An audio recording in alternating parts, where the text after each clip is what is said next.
वशिष्ठ जी ने कहा, हे तात, हृदय में धीरज धरो और आज जिस कार्य के करने का अवसर है उसे करो। गुरुजी के वचन सुनकर भरत जी उठे और उन्होंने सब तैयारी करने के लिए कहा। वेदों में बताई हुई विधि से राजा की देह को स्नान कराया गया और परम विचित्र विमान बनाया गया। भरत जी ने सब माताओं को चरण पकड़कर रखा, अर्थात प्रार्थना करके उनको सती होने से रोक लिया। वे रानियां भी श्री राम के दर्शन की अभिलाषा से रह गई। चंदन और अगर के तथा और भी अनेकों प्रकार के अपार, कपूर, गुग्गुल, केसर आदि सुगंध द्रव्यों के बहुत से बोझ आए।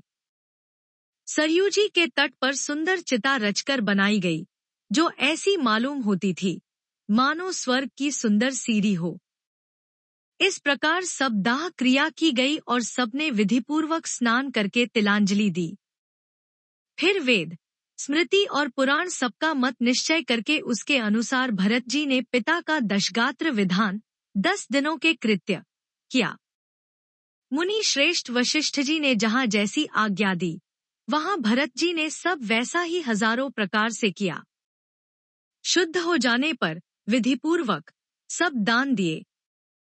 गायें तथा घोड़े, हाथी आदि अनेक प्रकार की सवारियां, सिंहासन, गहने, कपड़े, अन्न, पृथ्वी, धन और मकान भरत जी ने दिए। भूदेव ब्राह्मण दान पाकर परिपूर्ण काम हो गए, अर्थात उनकी सारी मनोकामनाएं अच्छी तरह से पूरी हो गईं। पिताजी के लिए भरत जी ने जैसी करनी की वह लाखों मुखों से भी वर्णन नहीं की जा सकती। तब शुभ दिन शोधकर श्रेष्ठ मुनि वशिष्ठ जी आए और उन्होंने मंत्रियों तथा सब महाजनों को बुलवाया। सब लोग राजसभा में जाकर बैठ गए। तब मुनि ने भरत जी तथा शत्रुघ्न जी दोनों भाइयों को बुलवा भेजा। भरत जी को वशिष्ठ जी ने अपने पास बैठा लिया और नीति तथा धर्म से भरे हुए वचन कहे। पहले तो कैकेयी ने जैसी कुटिल करनी की थी, श्रेष्ठ मुनि ने वह सारी कथा कही। फिर राजा के धर्मव्रत और सत्य की सराहना की, जिन्होंने शरीर त्याग कर प्रेम को निभाहा। श्री रामचंद्र जी के गुण, शील और स्वभाव का वर्णन करते करते तो मुनिराज के नेत्रों में जल भर आया और वे शरीर से पुलकित हो गए।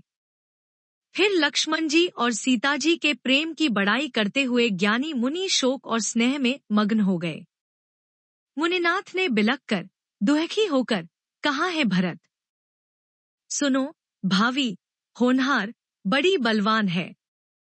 हानि लाभ, जीवन मरण और यशपयश, ये सब विधाता के हाथ हैं। ऐसा विचार कर किसे दोष दिया जाए और व्यर्थ किस पर क्रोध किया जाए। हे तात, मन में विचार करो। राजा दशरथ सोच करने के योग्य नहीं है। सोच उस ब्राह्मण का करना चाहिए जो वेद नहीं जानता और जो अपना धर्म छोड़कर विषय भोग में ही लीन रहता है। उस राजा का सोच करना चाहिए जो नीति नहीं जानता और जिसको प्रजा प्राणों के समान प्यारी नहीं है। उस वैश्य का सोच करना चाहिए जो धनवान होकर भी कंजूस है और जो अतिथि सत्कार तथा शिवजी की भक्ति करने में कुशल नहीं है। उस शूद्र का सोच करना चाहिए जो ब्राह्मणों का अपमान करने वाला, बहुत बोलने वाला, मान बढ़ाई चाहने वाला और ज्ञान का घमंड रखने वाला है। पुनः उस स्त्री का सोच करना चाहिए जो पति को छलने वाली, कुटिल, कलहप्रिय और स्वेच्छाचारिणी है। उस ब्रह्मचारी का सोच करना चाहिए जो अपने ब्रह्मचर्य व्रत को छोड़ देता है और गुरु की आज्ञा के अनुसार नहीं चलता। उस गृहस्थ का सोच करना चाहिए जो मोहवश कर्म मार्ग का त्याग कर देता है। उस सन्यासी का सोच करना चाहिए जो दुनिया के प्रपंच में फंसा हुआ और ज्ञान वैराग्य से हीन है। वानप्रस्थ वही सोच करने योग्य है जिसको तपस्या छोड़कर भोग अच्छे लगते हैं। सोच उसका करना चाहिए जो चुगलखोर है, बिना ही कारण क्रोध करने वाला है तथा माता, पिता, गुरु एवं भाई बंधुओं के साथ विरोध रखने वाला है। सब प्रकार से उसका सोच करना चाहिए जो दूसरों का अनिष्ट करता है, अपने ही शरीर का पोषण करता है और बड़ा भारी निर्दयी है, और वह तो सभी प्रकार से सोच करने योग्य है। जो छल छोड़कर हरि का भक्त नहीं होता। कौशलराज दशरथ जी सोच करने योग्य नहीं है, जिनका प्रभाव 14 लोकों में प्रकट है। हे भरत, तुम्हारे पिता जैसा राजा तो न हुआ, न है और न अब होने का ही है। ब्रह्मा, विष्णु, शिव, इंद्र और दिक्पाल सभी दशरथ जी के गुणों की कथाएं कहा करते हैं। हे तात, कहो उनकी बड़ाई कोई किस प्रकार करेगा, जिनके श्री राम, लक्ष्मण, तुम और शत्रुघ्न श्रीखे पवित्र पुत्र हैं। राजा सब प्रकार से बड़भागी थे, उनके लिए विषाद करना व्यर्थ है। यह सुन और समझकर सोच त्याग दो और राजा की आज्ञा सिर चढ़ाकर तदनुसार करो। राजा ने राजपद तुमको दिया है, पिता का वचन तुम्हें सत्य करना चाहिए, जिन्होंने वचन के लिए ही श्री रामचंद्र जी को त्याग दिया और रामविरह की अग्नि में अपने शरीर की आहुति दे दी। राजा को वचन प्रिय थे, प्राण प्रिय नहीं थे, इसलिए हे तात, पिता के वचनों को प्रमाण सत्य करो। राजा की आज्ञा सिर चढ़ाकर पालन करो, इसमें तुम्हारी सब तरह भलाई है। परशुराम जी ने पिता की आज्ञा रखी और माता को मार डाला, सब लोग इस बात के साक्षी हैं। राजा ययाति के पुत्र ने पिता को अपनी जवानी दे दी। पिता की आज्ञा पालन करने से उन्हें पाप और अपयश नहीं हुआ। जो अनुचित और उचित का विचार छोड़कर पिता के वचनों का पालन करते हैं, वे यहाँ सुख और सुयश के पात्र होकर अंत में इंद्रपुरी, स्वर्ग में निवास करते हैं। राजा का वचन अवश्य सत्य करो, शोक त्याग दो और प्रजा का पालन करो। ऐसा करने से स्वर्ग में राजा संतोष पावेंगे और तुमको पुण्य और सुंदर यश मिलेगा, दोष नहीं लगेगा। यह वेद में प्रसिद्ध है और स्मृति पुराण आदि सभी शास्त्रों के द्वारा सम्मत है कि पिता जिसको दे वही राजतिलक पाता है। इसलिए तुम राज्य करो, ग्लानि का त्याग कर दो। मेरे वचन को हित समझकर मानो। इस बात को सुनकर श्री रामचंद्र जी और जानकी जी सुख पावेंगे और कोई पंडित इसे अनुचित नहीं कहेगा। कौसल्या जी आदि तुम्हारी सब माताएं भी प्रजा के सुख से सुखी होंगी। जो तुम्हारे और श्री रामचंद्र जी के श्रेष्ठ संबंध को जान लेगा, वह सभी प्रकार से तुमसे भला मानेगा। श्री रामचंद्र जी के लौट आने पर राज्य उन्हें सौंप देना और सुंदर स्नेह से उनकी सेवा करना। मंत्री हाथ जोड़कर कह रहे हैं, गुरुजी की आज्ञा का अवश्य ही पालन कीजिए। श्री रघुनाथ जी के लौट आने पर जैसा उचित हो, तब फिर वैसा ही कीजिएगा। कौसल्या जी भी धीरज धरकर कह रही हैं, हे पुत्र, गुरुजी की आज्ञा पथ्य रूप है, उसका आदर करना चाहिए और हित मानकर उसका पालन करना चाहिए। काल की गति को जानकर विषाद का त्याग कर देना चाहिए। श्री रघुनाथ जी वन में हैं, महाराज स्वर्ग का राज्य करने चले गए और हे तात, तुम इस प्रकार कातर हो रहे हो। हे पुत्र, कुटुंब, प्रजा, मंत्री और सब माताओं के सबके एक तुम ही सहारे हो।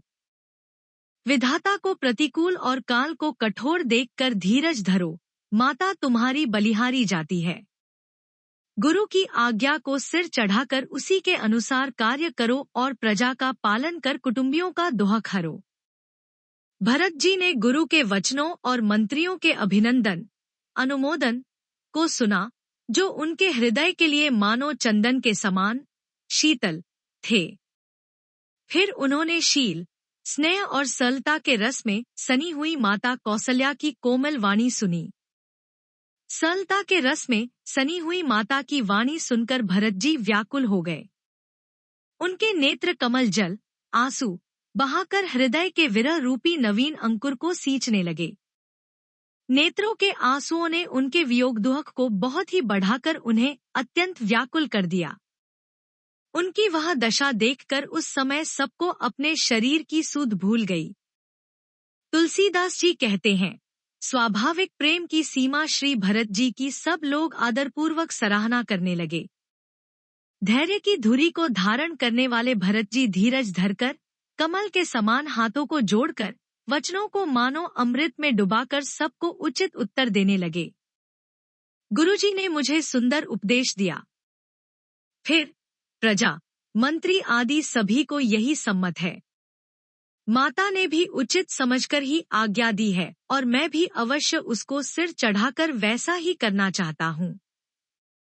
क्योंकि गुरु, पिता, माता, स्वामी और सुहृद मित्र की वाणी सुनकर प्रसन्न मन से उसे अच्छी समझकर करना, मानना चाहिए।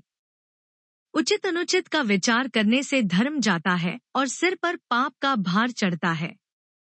आप तो मुझे वही सरल शिक्षा दे रहे हैं जिसके आचरण करने में मेरा भला हो। यद्यपि मैं इस बात को भली भांति समझता हूँ, तथापि मेरे हृदय को संतोष नहीं होता। अब आप लोग मेरी विनती सुन लीजिए और मेरी योग्यता के अनुसार मुझे शिक्षा दीजिए। मैं उत्तर दे रहा हूँ, यह अपराध क्षमा कीजिए। साधु पुरुष दुखी मनुष्य के दोष गुणों को नहीं गिनते। पिताजी स्वर्ग में हैं, श्री सीताराम जी वन में हैं और मुझे आप राज्य करने के लिए कह रहे हैं। इसमें आप मेरा कल्याण समझते हैं या अपना कोई बड़ा काम होने की आशा रखते हैं? मेरा कल्याण तो सीतापति श्री राम जी की चाकरी में है, सो उसे माता की कुटिलता ने छीन लिया। मैंने अपने मन में अनुमान करके देख लिया है कि दूसरे किसी उपाय से मेरा कल्याण नहीं है। यह शोक का समुदाय राज्य लक्ष्मण, श्री रामचंद्र जी और सीता जी के चरणों को देखे बिना किस गिनती में है, इसका क्या मूल्य है? जैसे कपड़ों के बिना गहनों का बोझ व्यर्थ है, वैराग्य के बिना ब्रह्म विचार व्यर्थ है, रोगी शरीर के लिए नाना प्रकार के भोग व्यर्थ हैं, श्री हरि की भक्ति के बिना जप और योग व्यर्थ हैं, जीव के बिना सुंदर देह व्यर्थ है, वैसे ही श्री रघुनाथ जी के बिना मेरा सब कुछ व्यर्थ है। मुझे आज्ञा दीजिए, मैं श्री राम जी के पास जाऊं।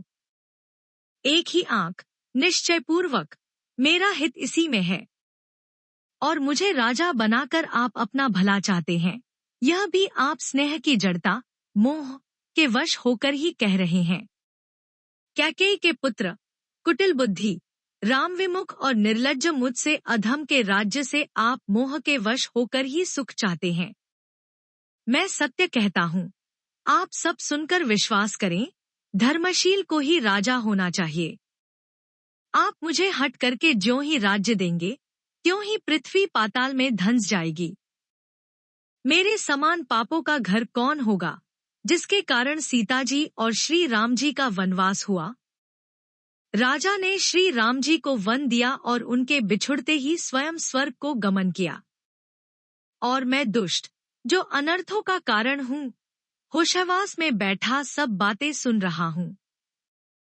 श्री रघुनाथ जी से रहित घर को देखकर और जगत का उपहास सहकर भी ये प्राण बने हुए हैं।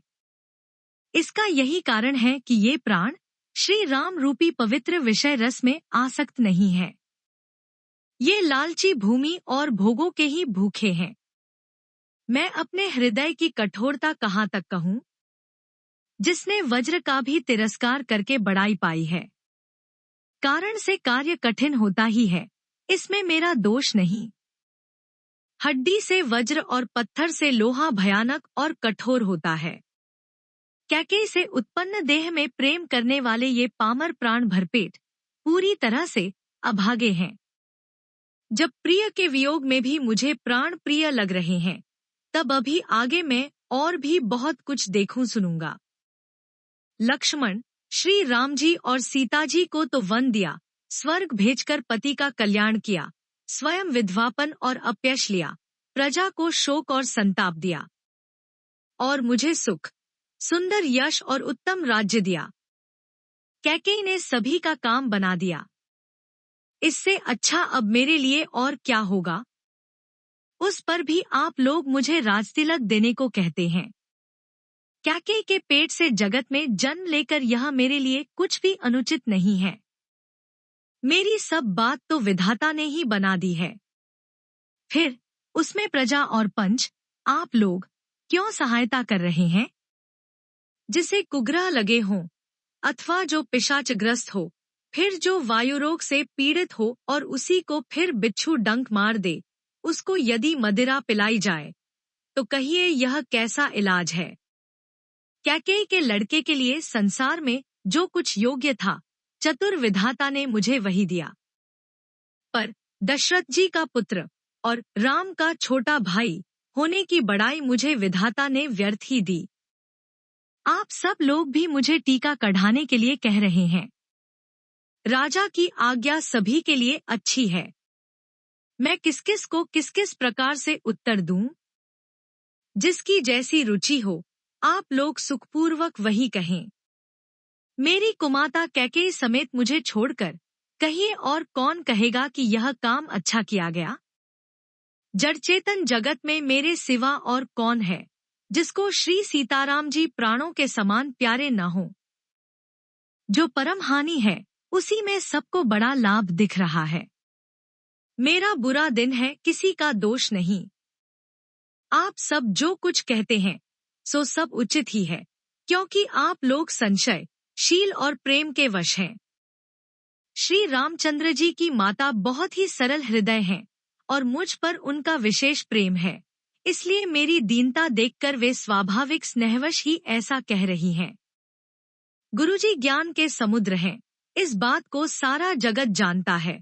जिसके लिए विश्व हथेली पर रखे हुए बेर के समान है, वे भी मेरे लिए राजतिलक का साज सज रहे हैं। सत्य है, विधाता के विपरीत होने पर सब कोई विपरीत हो जाते हैं। श्री रामचंद्र जी और सीता जी को छोड़कर जगत में कोई यह नहीं कहेगा कि इस अनर्थ में मेरी सम्मति नहीं है। मैं उसे सुखपूर्वक सुनूंगा और सहूंगा, क्योंकि जहाँ पानी होता है वहाँ अंत में कीचड़ होता ही है। मुझे इसका डर नहीं है कि जगत मुझे बुरा कहेगा और न मुझे परलोक का ही सोच है। मेरे हृदय में तो बस एक ही दुहसह दावानल धधक रहा है कि मेरे कारण श्री सीताराम जी दुखी हुए। जीवन का उत्तम लाभ तो लक्ष्मण ने पाया, जिन्होंने सब कुछ तजकर श्री राम जी के चरणों में मन लगाया। मेरा जन्म तो श्री राम जी के वनवास के लिए ही हुआ था। मैं अभागा झूठ-मूठ क्या पछताता हूँ। सबको सिर झुकाकर मैं अपनी दारुण दीनता कहता हूँ। श्री रघुनाथ जी के चरणों के दर्शन किए बिना मेरे जी की जलन न जाएगी। मुझे दूसरा कोई उपाय नहीं सूझता। श्री राम के बिना मेरे हृदय की बात कौन जान सकता है। मन में एक ही आंक निश्चय पूर्वक यही है कि प्रातःकाल श्री राम जी के पास चल दूंगा। यद्यपि मैं बुरा हूँ और अपराधी हूँ और मेरे ही कारण यह सब उपद्रव हुआ है, तथापि श्री राम जी मुझे शरण में सम्मुख आया हुआ देखकर सब अपराध क्षमा करके मुझ पर विशेष कृपा करेंगे। श्री रघुनाथ जी शील, संकोच, अत्यंत सरल स्वभाव, कृपा और स्नेह के घर हैं। श्री राम जी ने कभी शत्रु का भी अनिष्ट नहीं किया। मैं यद्यपि टेढ़ा हूँ, पर हूँ तो उनका बच्चा और गुलाम ही।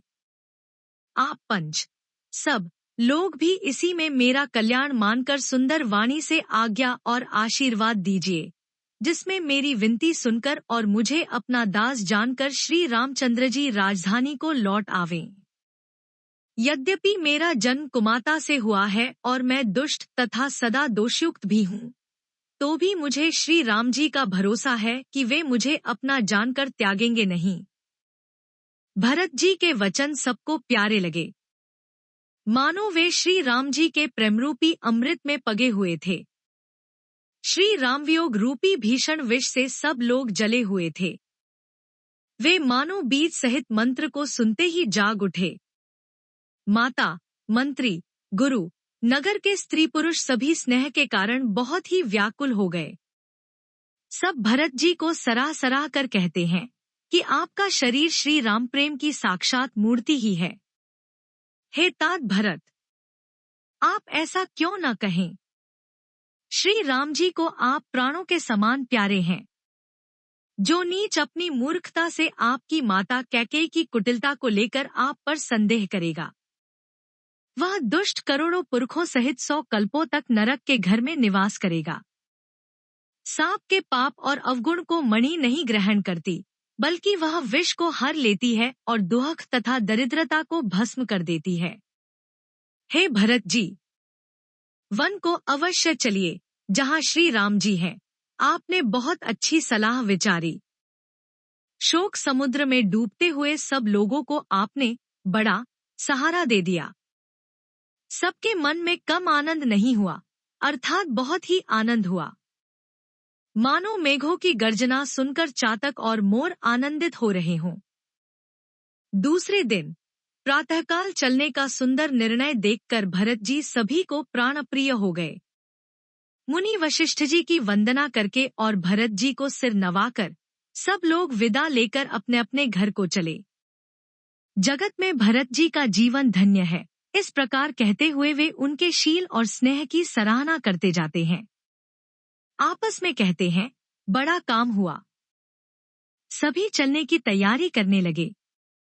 जिसको भी घर की रखवाली के लिए रहो, ऐसा कहकर रखते हैं, वही समझता है मानो मेरी गर्दन मारी गई। कोई कोई कहते हैं रहने के लिए किसी को भी मत कहो। जगत में जीवन का लाभ कौन नहीं चाहता।